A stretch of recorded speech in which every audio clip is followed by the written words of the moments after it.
Ya Pak Budi, kalau kita lihat tadi kita bicara tentang tenaga kerja asing, bahkan Perpresnya baru keluar ya.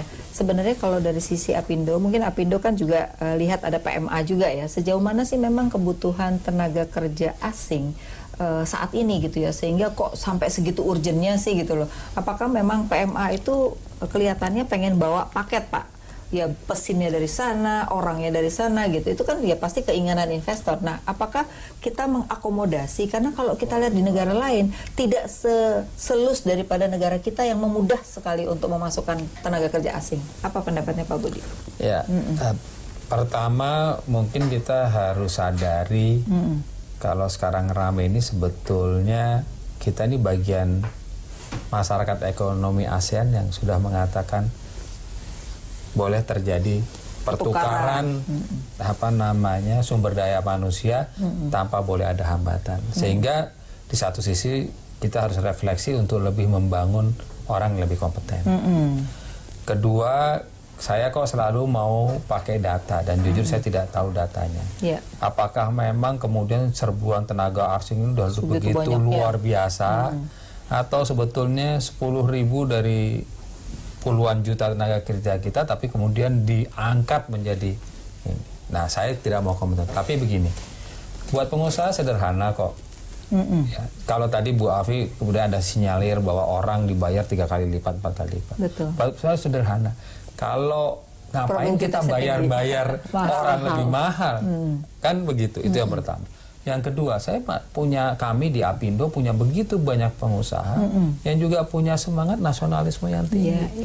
Buat apa memperkerjakan orang lain kalau memang orang kita memiliki kapabilitas dan kemampuan? Di tempat kami sendiri bekerja, kebetulan saya juga sebagai seorang profesional, kita juga mengatakan loh, kalau kita mampu kenapa harus mempergunakan tenaga kerja asing? Jadi realnya Bu, kembali mungkin sebaiknya kita kayak gini, betul bicara pakai data kalau dalam konteks nasionalnya, dalam konteks pengusaha sederhana. Tidak mungkin kita mau bayarin hanya sekedar karena orang asing lebih mahal. But at the end kita mau cari ongkos produksi yang lebih efektif, lebih dasar.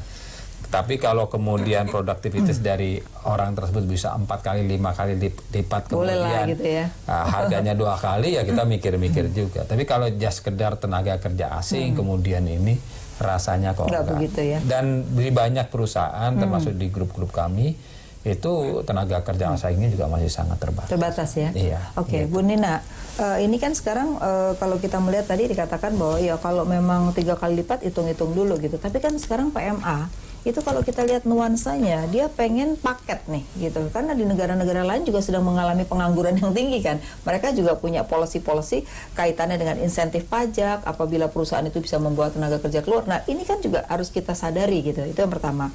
Yang kedua, kalau kita lihat ASEAN memang udah borderless ya, tapi lebih banyak orang kesini dibandingin orang ini kesana kan gitu loh. Ini kan juga artinya antisipasi kita kan artinya kita lebih terbuka lah dibandingin negara lain gitu. Apa komentarnya Mbak Nina? Ya, pertama tentu paket tadi Pak, Mbak Afi. Mbak Afi, kalau kita bisa lihat negara lain itu tidak semudah kita dalam membuat paket.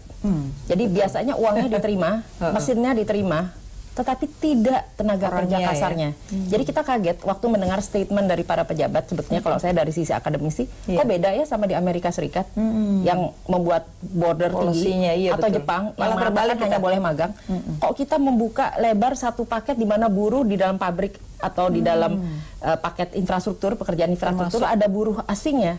Itu tidak sama dengan yang dilakukan di negara lain, di mana presiden atau calon presiden menjanjikan lapangan kerja itu akan bertambah karena lewat pekerjaan infrastruktur. Tapi kalau infrastruktur, ya justru jadi kalau ada infrastruktur, katakan kita buat jalan, jadi ini temuan lah. Kalau masih ingat dulu di Bandara Halim ditemukan orang menggali-gali di daerah itu, warga negara asing.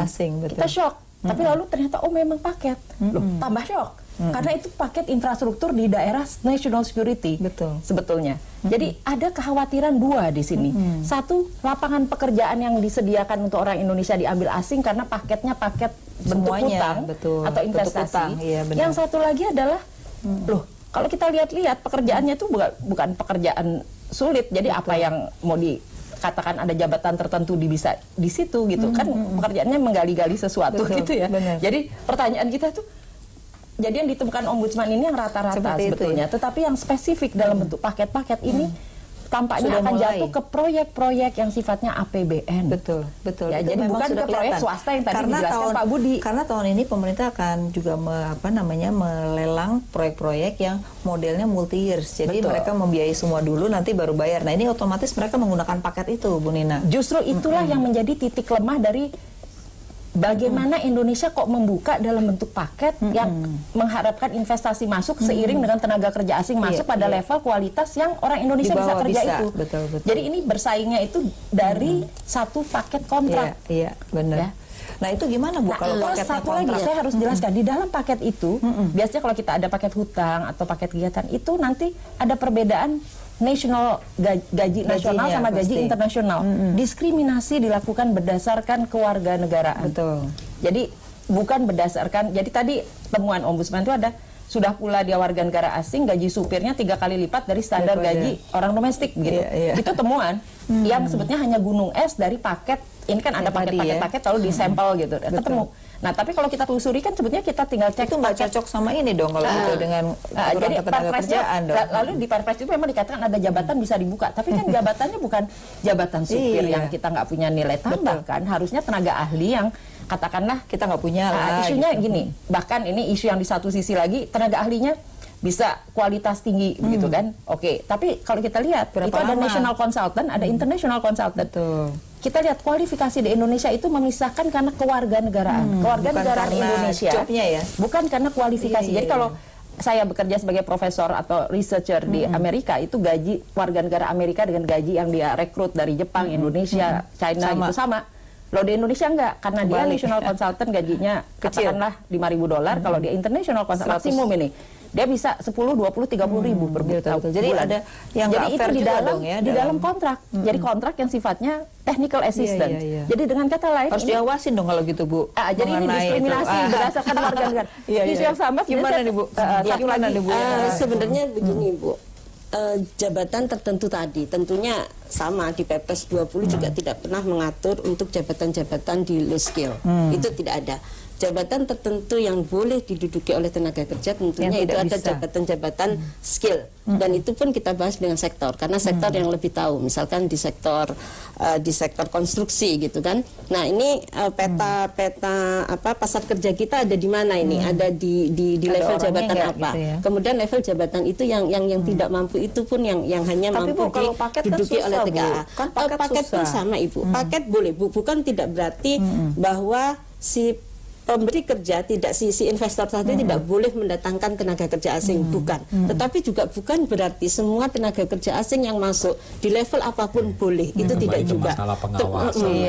Jadi memang ada antara aturan dengan implementasinya sebenarnya seperti yang ramai dibicarakan di Morowali, di Kota. Nah, itu kan yang paling ramai. Nah, itu kami di sini baru mengeluarkan data, baru mengeluarkan izin tenaga kerja yang untuk di Morowali. Sampai dengan sekarang ini yang ada di Morowali hanya sekitar 2.200. Itu ada di lebih dari 10 perusahaan yang ada di kawasan industri Morowali itu. Tetapi penyerapan tenaga kerja Indonesia juga banyak di sana. Saat ini ada sekitar 21.000 tenaga kerja asing yang ada di sana. Nah, karena terkait dengan pengawasan tadi mungkin memang itu perlu kita tingkatkan. Tapi kami juga minta masyarakat membantu juga dalam hal pengawasan. Kalau misalkan ada pekerja di situ, pekerja kasar, segera laporkan. Kita punya call center untuk pelaporan itu di 508 1600. Ya, silakan masyarakat nantinya bisa untuk itu melaporkan. Kita nanti akan ada segmen terakhir yang mestinya selain kita sudah mendiskusikan banyak hal juga harus kasih masukan dong kepada seluruh stakeholder ya. Kita harus break lagi, tetaplah di Economic Loan Sweet Stay.